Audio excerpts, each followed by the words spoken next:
the audacity to listen to the cries of your souls. Your souls say, I want to play. And you say, okay. You, my friends, are few and far between. You that say, let's play today. My question to you is, why today? Is today really different than any other day? For most of us, that answer is yes. Yeah, today's Saturday. Today's the yoga festival. Today, I'm making time to play.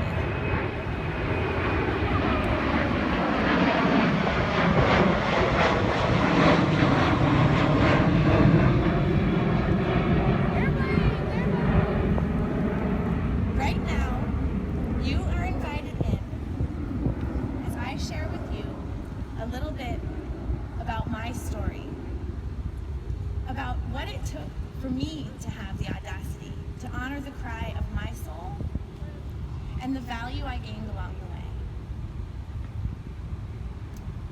I've always thought of myself as a hard worker. In fact, I took pride in it. My first recorded earnings on my Social Security report show me earning income at 10 years old. When I was 16, I had 4 jobs. I also was a very playful person. I had the mantra, work hard, play hard, as one of my #1 mantras. The thing was, I didn't know how to marry the two. About 6 years ago, I was that hardworking, dedicated entrepreneur.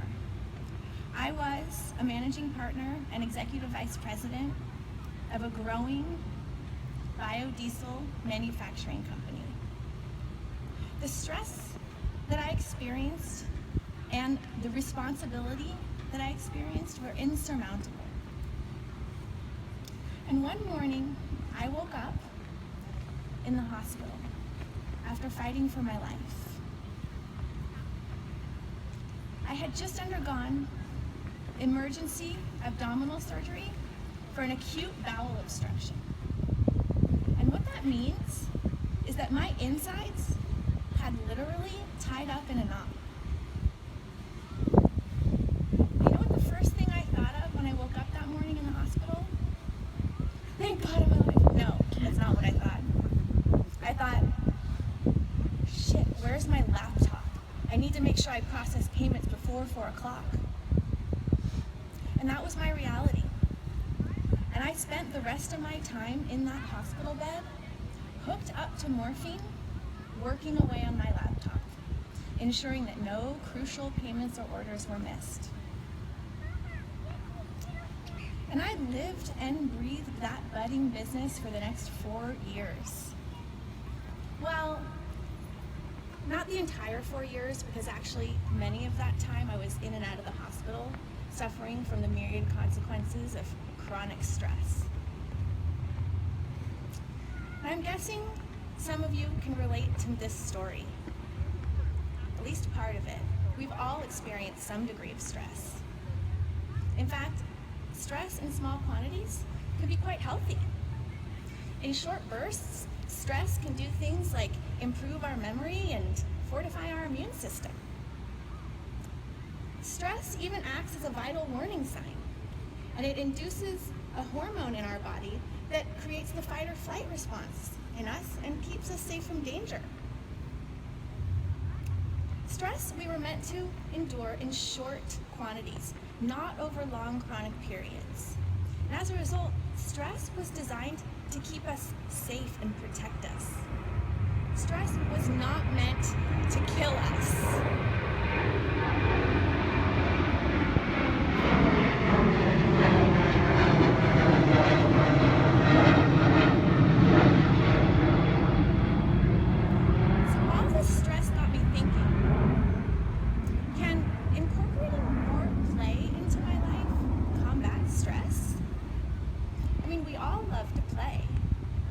Much like stress, we as humans are designed to carry the childlike traits of playfulness throughout our entire lives. according to the latest research, adults spend far too little time playing and could benefit greatly from incorporating more play into their lives.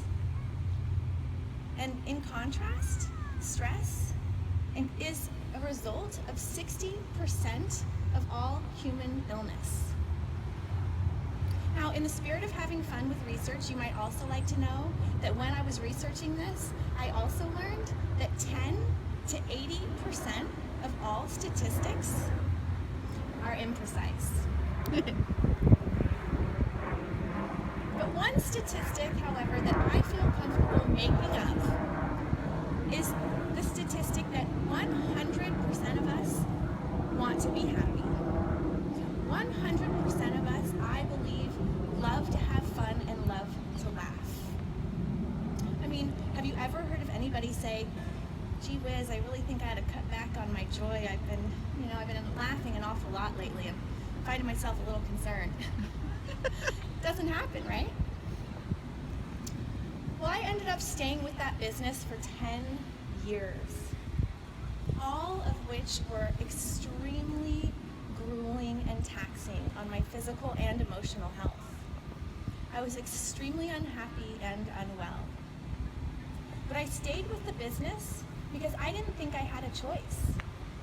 I truly believed that if I were to leave that business, that I would be abandoning my business partners, that I could possibly lose everything.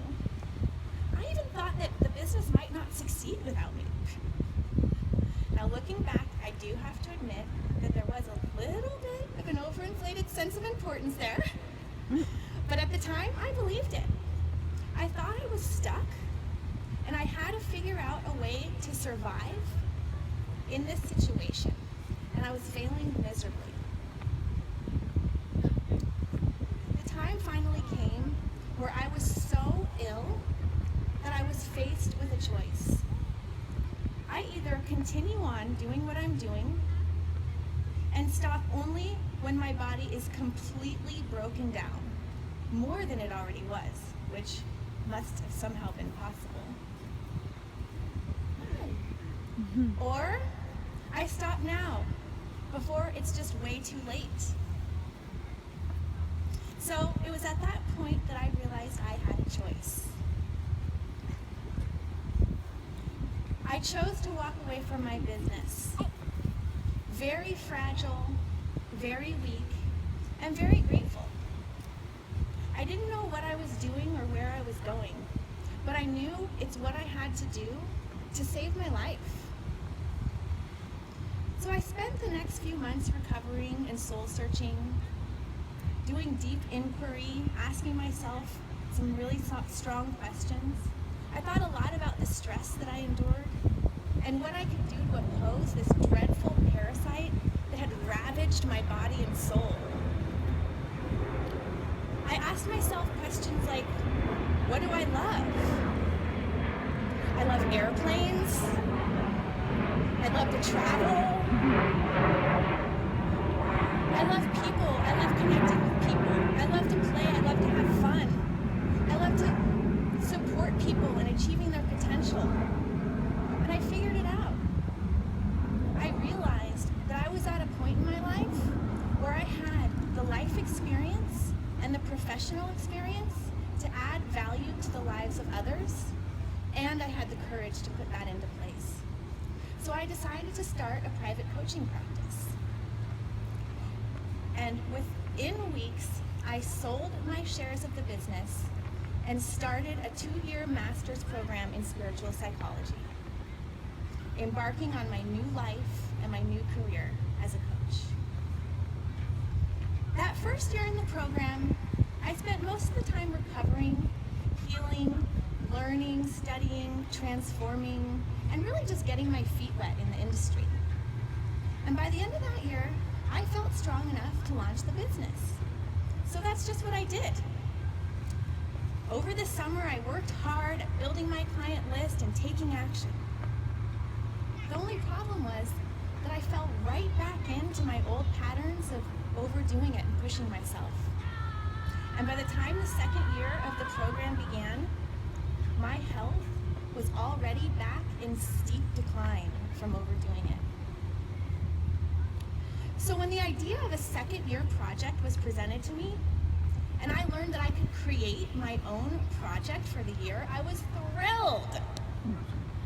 I decided that instead of doing the normal thing that I would do, which was focus on the goal-oriented project and do something that would help further my career, I decided I was going to make a self-honoring choice. And I chose a project that was going to incorporate play back into my life as an adult. The idea was that I was going to play so much that my vitality and health would improve over the course of the year, and I would prove that by incorporating play back into my life, I would get better. Great idea, right? I thought so.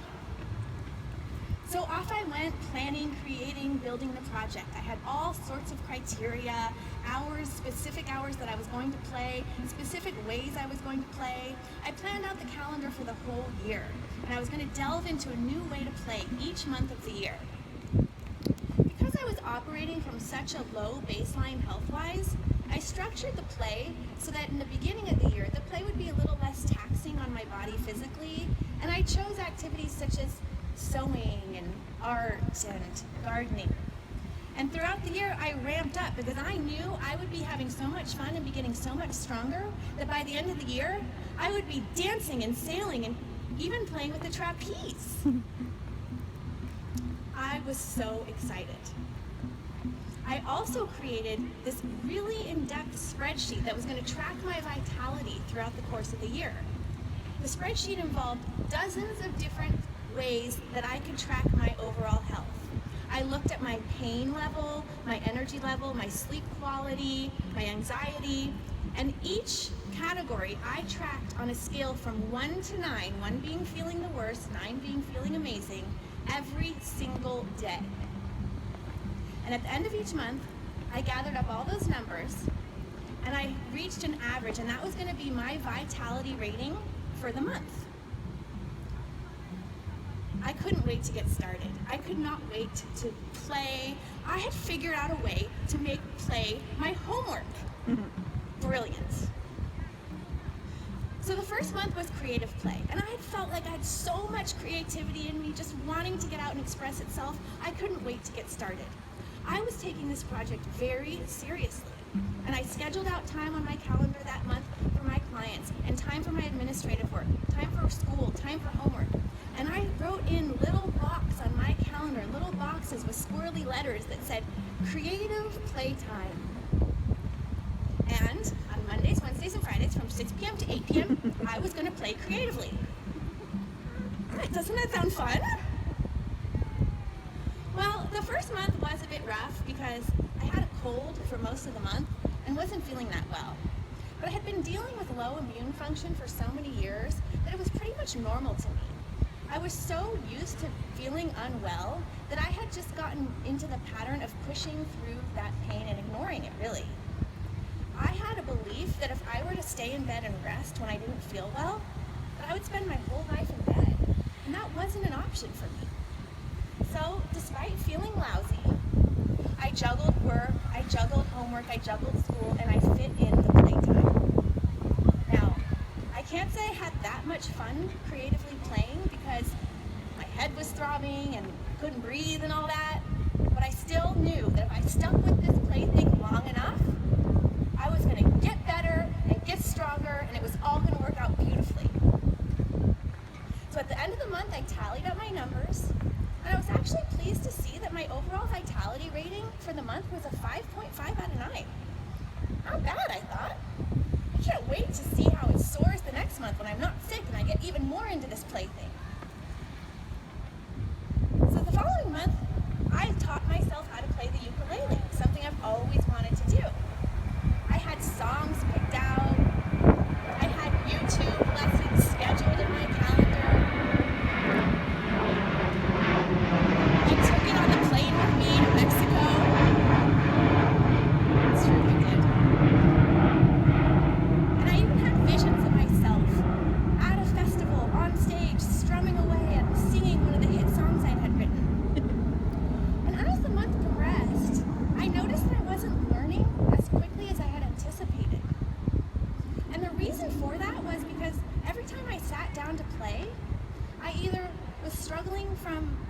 severe migraine headache, or exhausted from the days of insomnia before, or just some other acute chronic pain that I was living with. But I popped some Advil, drank some coffee, and continued learning those notes because I had a goal and I was going to stick to it. I was going to play the ukulele.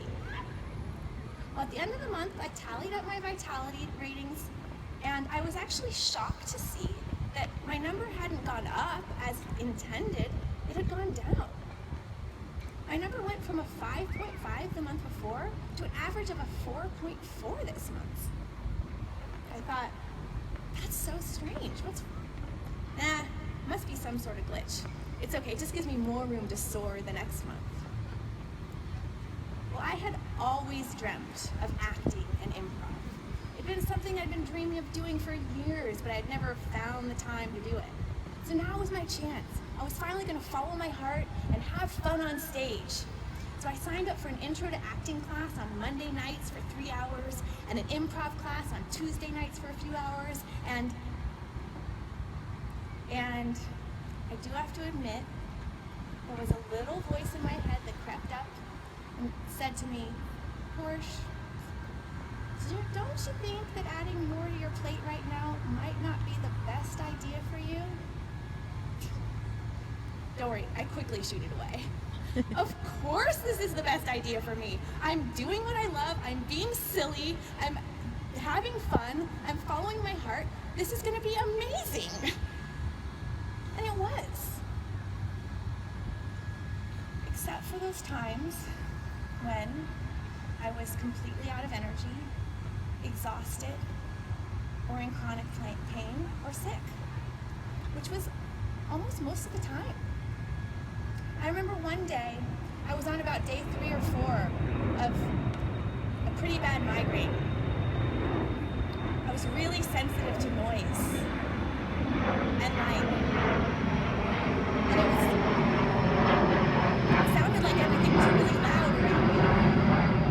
And it was my day of improv.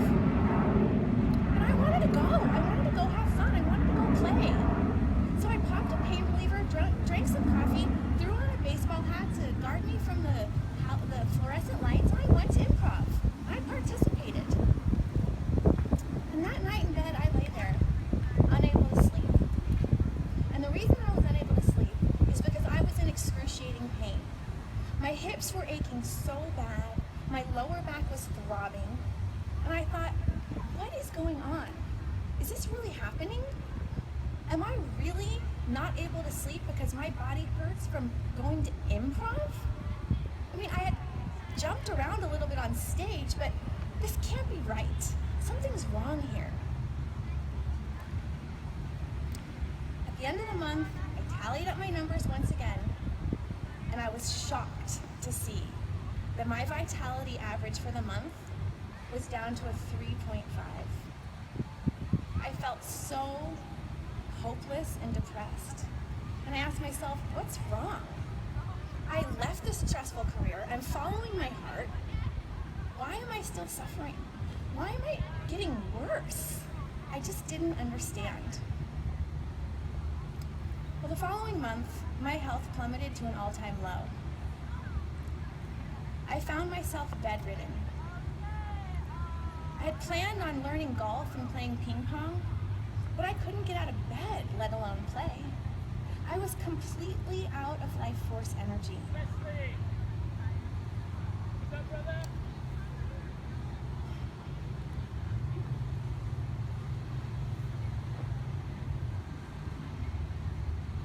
I was seeing the best naturopathic doctor in San Diego at the time, and I'd been seeing her for quite some time.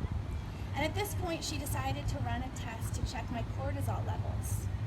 Now remember that hormone I talked about in the beginning when I was discussing stress? And that hormone that stimulates us to have the fight or flight response? Well, my results came back off the charts. To give you an idea, an average person's cortisol spikes up to about a 13 in an average day. Mine had spiked up to a 68. My doctor had seen nothing like it before. Here I was, taking dozens of supplements daily, having fun, studying spirituality, eating healthy, getting weekly acupuncture and massage treatments, meditating twice daily, and I felt like I was dying. And in the depths of my despair, I lay there in bed, asking myself, what's wrong? What more can I do?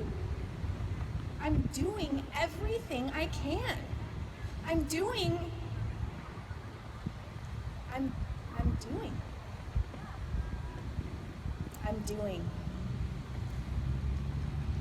I was doing so much to be well. I thought about what a child would do in this situation. What would a child do who was tired? Well, they would probably rest, watch cartoons, maybe color. What would a child do who was experiencing pain? Would they run and jump around? Probably not. They would probably accept it, rest, and be with their pain. They certainly wouldn't take a pain reliever, drink some coffee, and cross play off their to-do list. It was at that point that I started to laugh at myself. I realized that I had it all wrong. I had it backwards. I realized that play does not belong on the to-do list. The to-do list, that's all part of the play. So at this point in my project, I was faced with a decision. I could either continue on as planned or change up the activities that I had planned to meet me more where I was physically. Well, the next few months I experienced much more freedom and comfort and spontaneity with my playfulness. I floated on a raft in Bali for a few weeks. I hung out in my jacuzzi more often. I took long walks, listened to fun audiobooks, played with my cat, played in my garden, and I started to get better. I surrendered and accepted what is, and I started to get better. I remember one time I was in the jacuzzi with my husband, and I was just having a great time, and I thought to myself, oh my gosh, I think I can use this towards my homework hours. I think this can count as homework. I'm playing right now. It was just this greatest epiphany. And then I went inside to cook dinner, and I was listening to my favorite music, and I was cooking with a new recipe, and I had the same thought. I said, oh my God, this can count toward my hours too. I can log this as hours. I'm playing right now. And I realized that I started incorporating play into my everyday life. And this is where the magic happened. This is the magic of it all.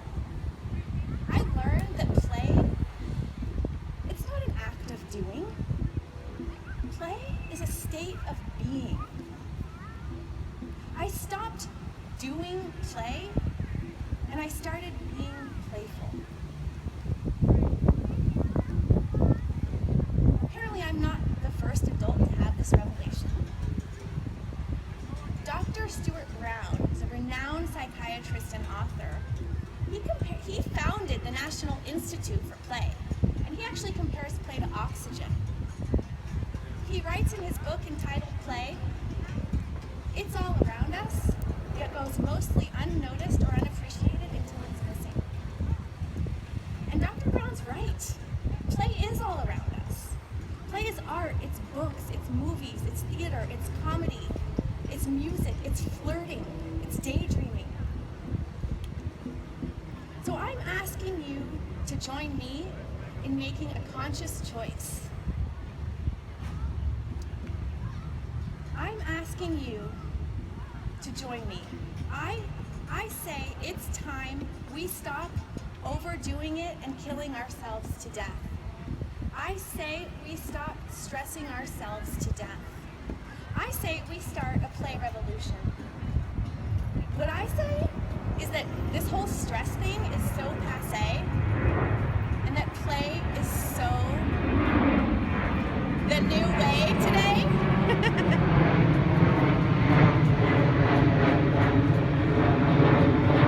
I chose to surrender and accept what is. I chose